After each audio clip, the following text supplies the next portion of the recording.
Topon Memorial Knockout Cricket Battle Limongo VCC no 3 wicket match in the way semi-finalo Thai khwlaikha Sphulinga Koktishalo MBB Stadium Songsajak quarter final match of VCC no facing got Thangnani Nokarka Sphulinga match of Foilawa bet khwlaina Bagai Nokarka VCC no 50 over 10 wicket match in the way 173 run khwlaikha Bodole Angai Difankor 56 run Kabang khwlaikha Avona Karibo VCC no Angai betting go run Dipal 45 run Te Samrat Viswasni 23 run Bodol no score Talangai Tanka Fiaba BCC no 173 run no Mathagarika Durlavroy Mecho Sphulinga ne Angai bowling go Durlavroy 7 over 4 wicket Dishawi Naharka semi-final Thangna ne Bagai 174 run Kaplai Mangno Buskango Tonewe Sphulinga club ne cricketer rock 37 over 3 wicket by Khwlaiwe Kaplai Angna ne Naika bowling ne Logiwo vet Khwlaiwe Kaplai Angna ne Lama Khwlaikha Durlavroy Fiaba Mecho VCC club ne Angai Pomir Devna 3 wicket Subroto Chakraborty 2 wicket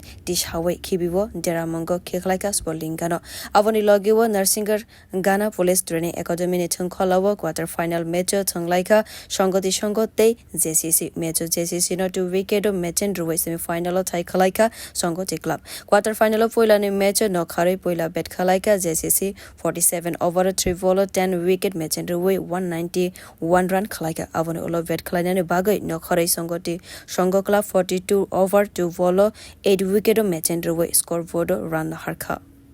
Bureau report Kokhara